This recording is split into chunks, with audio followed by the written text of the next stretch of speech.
മൺപാത്ര നിർമ്മാണം കുലത്തൊഴിലാക്കിയ കുംഭാര സമുദായക്കാർ കൂട്ടത്തോടെ പാരമ്പര്യ തൊഴിൽ ഉപേക്ഷിക്കുകയാണ്. സർക്കാർ ആനുകൂല്യമോ തൊഴിൽ ലാഭമോ ലഭിക്കാത്തതാണ് ഇവരെ പ്രതിസന്ധിയിലാക്കിയത്. കാലാകാലങ്ങളായി സർക്കാർ അവഗണനയിൽ ദുരിതം പേറി ജീവിക്കുന്ന ഒരു കൂട്ടം മനുഷ്യരുടെ കഥയാണ് ഇനി പറയാൻ പോകുന്നത്. മൺപാത്രങ്ങളിൽ ഇപ്പോൾ വേവുന്നത് കണ്ണീരിൽ കുതിർന്ന നഷ്ടത്തിന്റെ കണക്കുകളാണ്. ഉൽപാദന ചെലവ് താങ്ങാനാകാതെ പാരമ്പര്യ തൊഴിൽ ഉപേക്ഷിക്കുകയാണ് കുംഭാര സമുദായം. ഞങ്ങൾ ഇത് പൊട്ടിപ്പോയാലും ഇതിൽ നഷ്ടം വന്നാലും ഞങ്ങൾക്കൊന്നും ജീവിക്കാൻ വേറൊരു വഴിയില്ല. അപ്പം ഞങ്ങൾക്ക് പണ്ട് ഞങ്ങൾ പെണ്ണുങ്ങളൊക്കെ കൂലിപ്പണിക്കൊന്നും പോയി ഞങ്ങൾക്ക് ശീലമല്ല. പകലന്തിയോളം മണ്ണ് കുഴച്ച് പാത്രങ്ങൾ ഉണ്ടാക്കും. ആ പാത്രങ്ങൾ ചുട്ടെടുത്ത് ഉണക്കി തലച്ചുമടായി കൊണ്ടുപോയാണ് വിൽപ്പന. വർഷങ്ങളായി പരിമിതമായ സാഹചര്യങ്ങളോട് പൊരുതി ജീവിക്കുന്നവർ, മൺപാത്ര നിർമ്മാണം കുലത്തൊഴിലാക്കിയ കുംഭാരന്മാർ. കുലത്തൊഴിലിനെ നെഞ്ചോട് ചേർത്ത് ജീവിക്കുന്ന മനുഷ്യരാണിവർ. എന്നാൽ എത്ര അധ്വാനിച്ചാലും അന്നന്നത്തെ അന്നത്തിന് പോലും തികയില്ല. മക്കളുടെ വിദ്യാഭ്യാസം നടക്കണമെങ്കിൽ മുണ്ടു മുറുക്കി ഉടുത്തേ പറ്റൂ. മാറി മാറി വന്ന സർക്കാരുകളൊന്നും ഈ മനുഷ്യരെ കണ്ടിട്ടില്ല. നഷ്ടം കൊണ്ടാണെങ്കിൽ മണ്ണിനും ഭയങ്കര വിലയാണ്.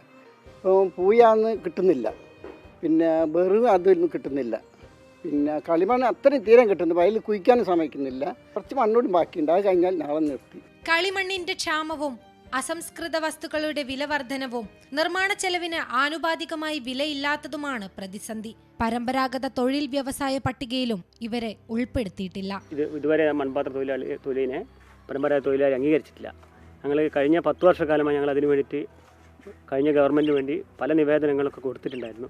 പക്ഷേ യാതൊരു മറുപടിയൊന്നും ഞങ്ങൾക്ക് ഇതുവരെ കിട്ടിയിട്ടില്ല. മഴക്കാലം എന്നാൽ പട്ടിണിക്കാലമാണ്. വരാനിരിക്കുന്ന ദുരിതങ്ങളുടെ പെരുമഴക്കാലത്തെ എങ്ങനെ അതിജീവിക്കും എന്നതാണ് മുന്നിലുള്ള വലിയ ആശങ്ക. ഇനി മഴക്കാലമായാലും 3 മാസം പിടിക്കും ചോള വെക്കാൻ. പിന്നെ ചോള വെച്ച് കഴിഞ്ഞാൽ പിന്നെ മഴക്കാലമായാലും ചിലവും കുറവാണെങ്കിൽ പിന്നെ കർക്കടമായാലും ആരും വാങ്ങൂല, കാലം വാങ്ങൂല. 100 ചോളൊക്കെ വെച്ചാൽ 25 കിട്ടും. 25 പോയില്ലേ, ഞങ്ങൾക്ക് നഷ്ടമല്ലേ. പിന്നെ അങ്ങനെ ജീവിച്ചു പോകുന്നപ്പോൾ പട്ടിണി ഇല്ലാണ്ട് പോകുന്നുണ്ട്. 10 വർഷത്തിനിടെ സംസ്ഥാനത്ത് ശരാശരി 75% പേർ മൺപാത്ര നിർമ്മാണ തൊഴിൽ ഉപേക്ഷിച്ചു എന്നാണ് കേരള കുംഭാര സഭയുടെ കണക്കുകൾ. തങ്ങളൊരു വോട്ട് ബാങ്ക് അല്ലാത്തത് കൊണ്ടാണോ ഈ അവഗണന എന്നാണ് ഇവരുടെ ചോദ്യം. പുതിയ സർക്കാരിലാണ് പ്രതീക്ഷ. അനൂപിനോടൊപ്പം ദിലിഷ തിലകൻ, 24 കോഴിക്കോട്.